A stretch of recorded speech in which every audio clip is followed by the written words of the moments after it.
Meus cumprimentos. Festas de agosto.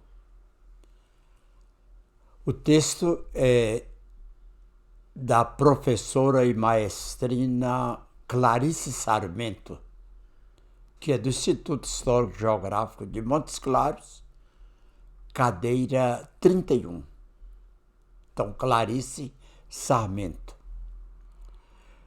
A revista é a 18 de junho de 2017, quer dizer, 5 anos atrás. As festas religiosas apresentam um aspecto mais ou menos uniforme em todo o país. É a maior expressão do catolicismo popular e se caracterizam pela homenagem a um santo padroeiro ou da devoção da comunidade. Novena, barraquinhas, leilões, procissões e finca do mastro com bandeira, trazendo a estampa do santo. Em algumas comunidades, até a derrubada e carregamento do pau do mastro são acompanhadas de devotos que cantam louvores e dão vivas ao santo. Das festas de agosto em Montes Claros, fazem parte atualmente a festa de Nossa Senhora do Rosário, São Benedito e do Divino Espírito Santo. São agrupadas em 3 dias seguidos, 17, 18, 19 do mês de agosto, com ligeira variação para que a última etapa, a procissão do Divino, seja realizada no domingo, após as 3 festas. Mas nem sempre foram desta maneira. Segundo meu pai, quem está falando é Clarice Sarmento, segundo meu pai, Adail Sarmento, que aqui viveu no século passado, agosto de 1901 a dezembro de 1988, 2 séculos praticamente. A primeira festa era da padroeira Nossa Senhora da Conceição, realizada na Igreja Matriz, e em seguida a festa de Nossa Senhora e São Benedito, que acontecia na Igrejinha do Rosário. A Igrejinha do Rosário é na Praça Portugal. A do Divino era novamente realizada na Matriz e até pouco tempo, por volta do ano 2000, era mantida neste local, ou seja, na Matriz. Hoje, as festas não são mais precedidas de novena, barraquinhas e leilões, e tem o seu ponto alto no desfile dos cortejos dos reinados e império, com sua corte de princesas, damas e pajens em desfile diurno, acompanhada de ternos de catopê, marujos e caboclinhos, com seus cantos, instrumentos e danças. Na noite anterior, há também um cortejo que acompanha a bandeira e os mordomos até a igreja para a finca do mastro com foguetório e vivas.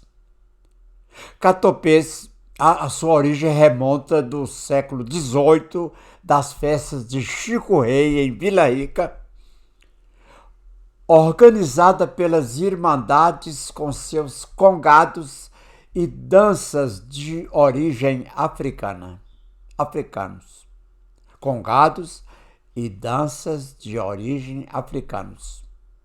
Marujos, de origem portuguesa, fazem referências às aventuras náuticas da epopeia da nau Catarineta. Ritmos de fandango com pandeiros e rebeca.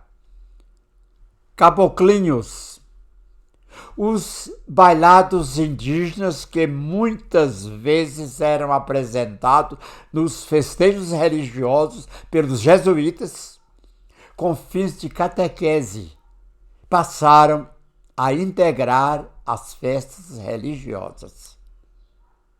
É até interessante repetir caboclinhos.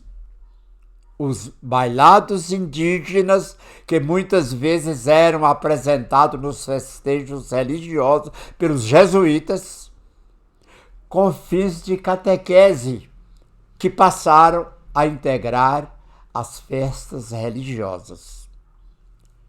Na manhã da festa, os ternos vão até a casa do festeiro do dia, que, como os mordomos do mastro, foi escolhido por sorteio realizado no ano anterior entre os que se candidataram. Os festeiros são os pais das crianças que se apresentam como reis, rainhas, imperador e imperatriz. O reinado e o império desfilam sob um pálio, precedido por grande quantidade de príncipes e princesas que representam a corte. O pálio pode vir ou não dentro de um quadro de varas enfeitadas carregadas por pajens ou damas de honra. Os trajes ostentam as cores dos santos: azul e branco para Nossa Senhora do Rosário, rosa para São Benedito e vermelho para o Divino Espírito Santo. Saindo da casa do festeiro ou outro lugar mais central, atualmente optaram pela praça em frente ao Automóvel Clube, o cortejo desfila pelas ruas centrais com destino à Igreja do Rosário, reconstruída em forma de uma barca, como a Barca Nova da Marujada. Os marujos se deslocavam em tempos passados dentro de uma armação retangular de pano branco, sem fundo ou teto, e dentro deste quadro dançavam até chegar à igreja. Desde 23 de maio de 1839, quando Marcelino Alves pediu licença à Câmara Municipal para recolher esmolas para realizar esses festejos pela primeira vez, Hermes de Paula, o historiador Hermes de Paula, muitas mudanças ocorreram, quer nos trajes, nos cantos e na coreografia, depois de Dr. Hermes, no centenário de Montes Claros, em 1957. O folclore é dinâmico, sofre influências, se moderniza e se modifica, nem sempre por iniciativa do grupo, e vai se adaptando às circunstâncias mais favoráveis e, assim, criando uma nova realidade. Vejamos alguma dessas modificações. A banda de música que outrora só acompanhava o Império do Divino com dobrados, havia até um dobrado específico para tal ocasião, segundo o músico clarinetista da Euterpe Adailson Sarmento. Adailson é o pai de Clarice, autora do texto. Hoje acompanha todos os cortejos e toca todo tipo de música popular e popularesca. Os marujos, hoje só um grupo preservou os tradicionais uniformes azuis e vermelhos de cetim e os de lindos chapéus enfeitados de aljôfares e espelhos. Mas as máscaras de tela de arame pintadas há muito tempo desapareceram. Recentemente, o grupo de Miguel Marujo apareceu vestido de roupa branca e casquete com âncora bordada, provavelmente influenciado por grupos de outras cidades que aqui se apresentaram e o apresentam no Festival Folclórico. Os caboclinhos, homens e meninos numa profusão de penas, pernas e saiotes enfeitados, dorso nu pintado de vermelho e preto, eram lindos com seus passinhos miúdos de dança ao ritmo de batidas das flechas. A importância dos capacetes de penas rivalizar-se-ia hoje com maravilhosos capacetes de pena de pavão do terno de catopês do mestre Zanza. O saudoso mestre Zanza já se foi para o mundo espiritual há mais de um ano. Onde a altivez e elegância da caboclada de Leonel Beirão ou do grupo de seu carrinho da Rua Meloviana. Pena que até com camisas de malha vermelha estampada com propaganda já se apresentam, ou se apresentaram, ou vão se apresentar. Não foi uma boa modernização. Os catopês, no passado, usavam ternos brancos de brim, os mesmos instrumentos de hoje. Dançavam de pés descalços e os capacetes eram bem mais simples. Estes, sim, sobre a tutela do mestre Zanza, estão bem mais apoteóticos, tirando a invenção das camisas de lamê dourada, prateada e outros brilhos de influência carnavalesca. Devo, entretanto, registrar algumas críticas, não só minhas, mas de muitos que, como eu, são montesclarenses que amam a sua terra. Torna-se necessária a revitalização dos cantos. Não se justifica um grupo cantar repertório do outro, apresentando números que não fazem parte do seu cancioneiro. Dr. Hermes deixou, em partituras, o registro desses cantos, especificando cada repertório. Os mais velhos deveriam recordá-los e ensiná-los aos mais jovens. A cada ano, os participantes se tornam mais numerosos, os trajes mais ricos e adornados. Mas não se justifica que o orgulho dos pais em exibir seus parentes, seus filhos, façam intrometer-se dentro do cortejo. Porque não se postam discretamente ao lado, acompanhando seus filhos.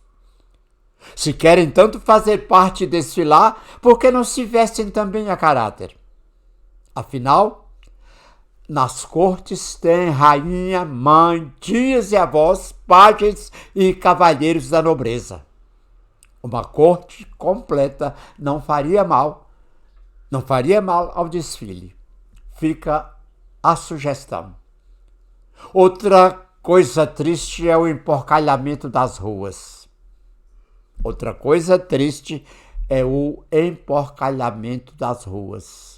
Copos descartáveis, papéis diversos, garrafas PET.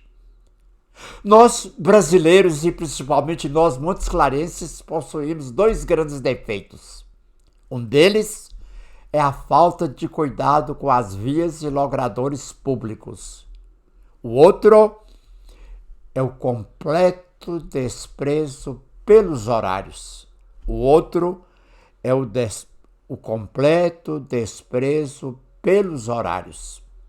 Se não, vejamos. O horário do início do desfile é 10 horas da manhã.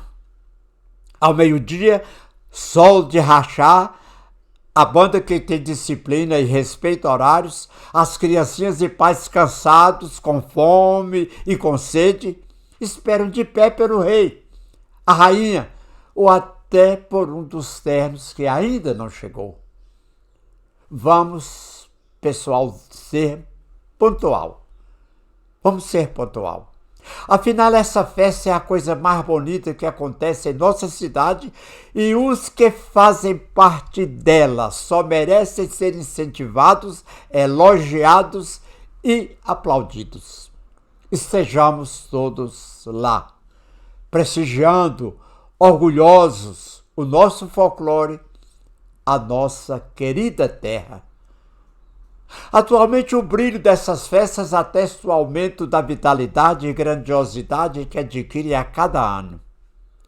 Já se vai longe o tempo em que ficaram esquecidos e não fora a interferência e incentivo de Hermes de Paula por ocasião das festas do centenário da cidade, 1957, teria o mesmo fim que as cavalhadas e o bumba meu boi de outrora. Terminando, repetindo, já se vai longe o tempo em que ficaram esquecidas e não fora a interferência e incentivo de Hermes de Paula por ocasião das festas do centenário, 1957, teria o mesmo fim que as cavalhadas e o bumba meu boi de outrora.